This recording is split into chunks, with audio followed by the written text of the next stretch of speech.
RLP की जन हुंकार रैली। कोलायत में जन हुंकार रैली आज है। कोलायत में आरएलपी की रैली आयोजित की जा रही है। आरएलपी सुप्रीमो हनुमान बेनीवाल इस रैली को संबोधित करेंगे। सियासी समीकरण साधने में जुटे हैं हनुमान बेनीवाल।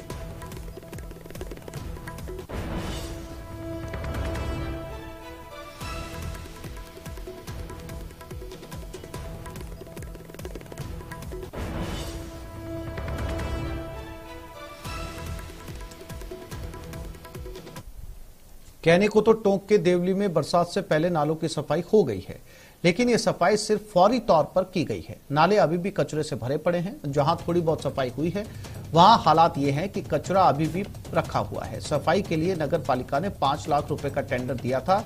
नालों की सफाई को लेकर स्थानीय लोगों में काफी नाराजगी है। ऐसे में बरसात आने पर कस्बे में जल जमाव की आशंका जताई जा रही है। नगर पालिका चेयरमैन नेमीचंद जैन के वार्ड नंबर 7 में मंडी से नालों की सफाई को लेकर जायजा लिया हमारे संवाददाता दौलत पारिक ने। टोंक जिले के देवली में बारिश से पहले नालों की सफाई की हालात का जायजा लेने के लिए आज हम देवली आए हैं और यहां आपको तस्वीर बताते हैं किस तरह के नालों की हालात है। पहले आपको बता दूं कि ये वार्ड है, ये चेयरमैन नेमीचंद जैन का वार्ड है, 7 नंबर वार्ड है और शहर के नालों की सफाई को लेकर 5 लाख रुपए का टेंडर हुआ है और नालों की सफाई करीब करीब पूरी हो चुकी है। लेकिन तस्वीर देखने के बाद पता चलता कि यह सिर्फ फौरी तौर पर सफाई की गई। कुछ लोग हमारे साथ हैं, उनसे बात करते हैं। मंडी के पास का नाला है, किस तरह की सफाई हुई है और बारिश अगर आज आती है तो क्या हालात बनने वाले हैं? मंडी ब्लॉक, मंडी में कादा आ जाएगा, सारे मंडी वाले ऊपर हो जाएंगे और कादा हमारे नीचे आ जाएगा।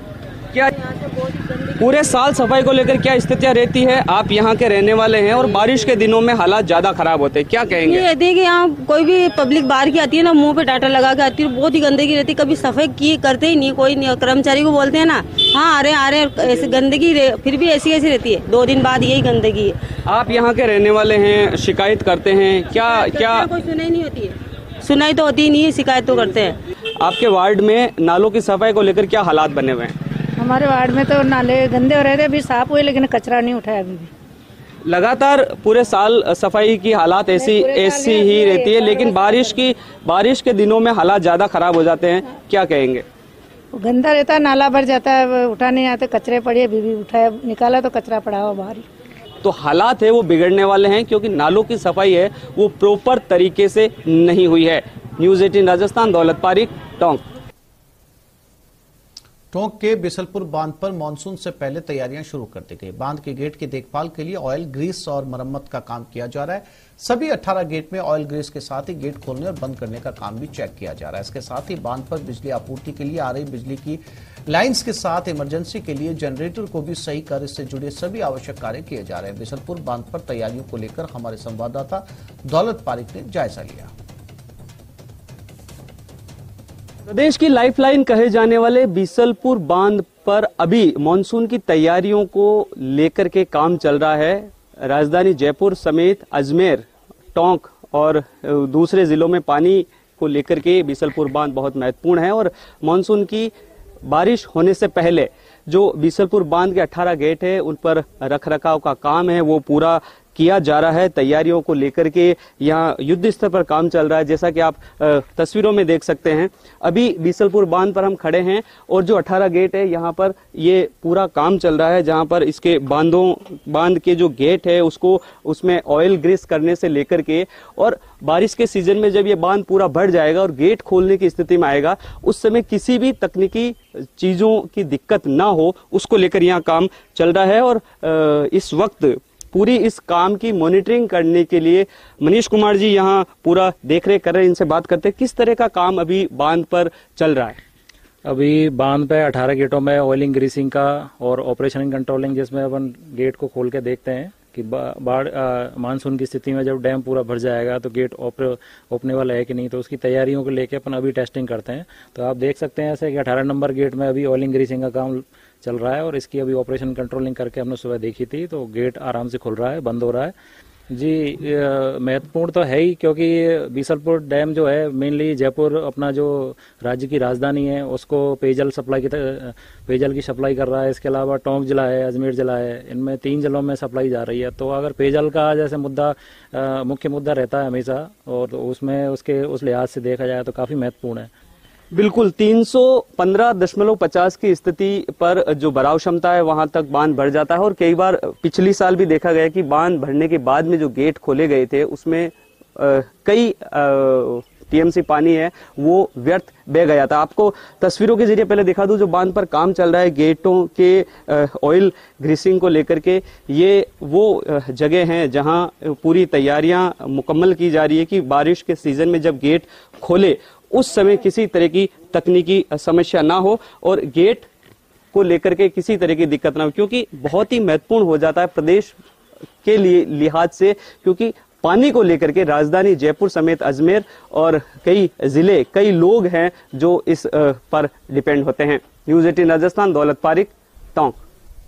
भ्रष्टाचार के मुद्दे पर राज्य सरकार के खिलाफ बीजेपी की आर पार की लड़ाई शुरू हो गई है। मंगलवार को बीजेपी कार्यकर्ताओं ने सचिवालय का घेराव किया। इस दौरान बीजेपी नेताओं ने सरकार के रिपीट होने की बजाय डिलीट होने के साथ भ्रष्टाचार के खिलाफ जंग आगे भी जारी रखने का ऐलान किया है। देखिए रिपोर्ट।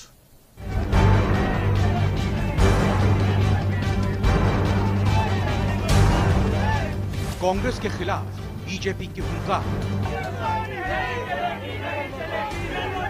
पेपर लीक से लेकर भ्रष्टाचार तक पर प्रहार।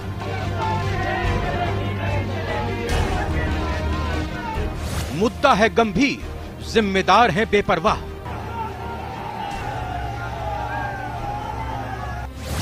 बेरोजगारों का भविष्य हो रहा तबाह। यह आक्रोश उस बात का है, युवा आज आक्रोशित है कि सरकार ने हमें बेरोजगारी भत्ता नहीं दिया, वादा खिलाफी की कोई बात नहीं, लेकिन लाखों युवाओं के अरमानों पर पानी फेरने का काम इस सरकार ने किया है। नेताओं ने धरने पर बैठ जताया प्रतिरोध। सरकार बदलने तक जारी रहेगा विरोध। पुलिस ने वाटर कैनन का किया इस्तेमाल। करप्शन के खिलाफ हल्ला बोल। वक्त गुजरने के साथ बीजेपी का हमला तल्ख होता जा रहा है।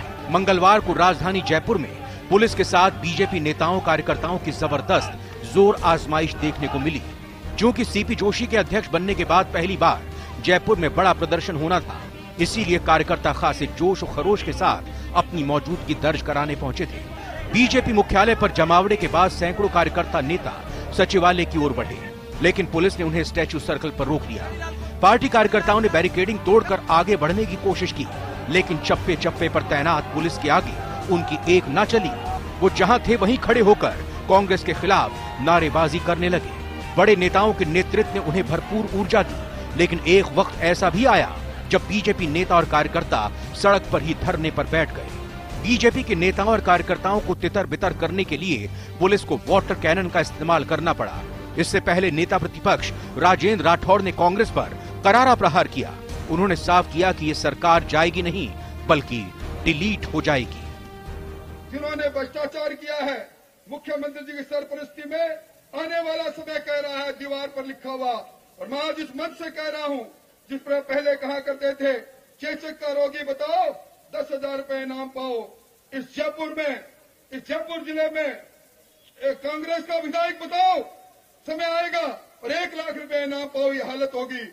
ये सरकार रिपीट नहीं होगी, ये सरकार डिलीट होगी। ये जनता की खलक आवाज है। वहीं बीजेपी के दिग्गजों ने कांग्रेस की नीति ही नहीं बल्कि उसकी नीयत पर भी सवाल उठाए। सरकार को कटघरे में खड़ा करने में कोई कोर कसर नहीं छोड़ी। सरकार के खिलाफ है जिस सरकार ने राजस्थान की जनता के साथ धोखा दिया है। उस सरकार के खिलाफ है जिस सरकार ने सबसे ज्यादा महंगा पेट्रोल, डीजल, बिजली राजस्थान में मिलती है। हमारी माता बहनों के मन में आक्रोश है कि सरकार मातृशक्ति की सुरक्षा के लिए कुछ नहीं कर पाई।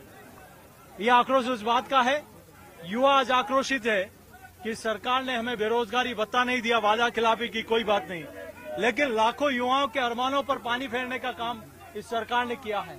जिस प्रकार से पेपर लीक हुए हैं, आज गांव में बैठा मेरा भाई, मेरे बहन, जिन परिस्थितियों में उन्होंने तैयारी की और परीक्षा देने आने के बाद उनको लगता है कि मेरा पेपर लीक हो गया, तो आप सोचिए उसके अरमानों को, उसके कैसे सपने तोड़ने का काम इस सरकार ने किया है। ऐसे जल जीवन मिशन में, ऐसे ही खनन में है, ऐसे ही शहरी विकास में है, चाहूँ और अखंड भ्रष्टाचार में ये सरकार डूबी हुई है। उसके लिए आज ये सांकेतिक, हाँ आपको पता है शासन सचिवालय में योजना भवन में पैसा मिला करोड़ों, सोना मिला, ऐसा देश के इतिहास में कभी नहीं हुआ। सचिवालय कूच के दौरान बीजेपी कार्यकर्ताओं और पुलिस के बीच टकराव की स्थिति भी देखने को मिली। कार्यकर्ताओं और पुलिस के बीच धक्का मुक्की भी हुई। दरअसल पुलिस ने बीजेपी से सचिवालय जाने वाले सभी रास्तों पर बैरिकेडिंग कर रखी थी। स्टैचू सर्कल पर पहले बैरिकेड को तोड़ने में बीजेपी कार्यकर्ता कामयाब रहे, लेकिन उसके बाद पुलिस ने उनके हौसले पर पानी फेर दिया। स्टैचू सर्कल पर नेताओं ने अपनी गिरफ्तारियां देकर हल्ला बोल खत्म कर दिया। इस प्रदर्शन पर बीजेपी भले ही अपनी पीठ थपथपा रही हो, लेकिन कांग्रेस ने इसे फ्लॉप करार दिया है। बार बार एक ही बात को रखना ये साबित करता है कि इनके पास में सरकार की नीतियों के खिलाफ कोई भी मुद्दा नहीं है। इनको चिंता और भय सताने लग गया कि अब चुनाव आ गए, हम किस मुद्दे के ऊपर चुनाव लड़ेंगे, हमारे पास में मुद्दा नहीं है। चुनावी वर्ष है, इसीलिए दोनों सियासी पार्टियां खम ठोक कर मैदान में कूद पड़ी हैं। कांग्रेस जहां महंगाई राहत शिविर जैसे जन कल्याणकारी कार्यों की बदौलत सरकार रिपीट करने का दावा कर रही है, वहीं बीजेपी करप्शन और पेपर लीक पर सरकार डिलीट करने का दावा कर रही है। Bureau report, news 18 Rajasthan. तो इस बुलेटिन में फिलहाल इतना ही। नमस्कार।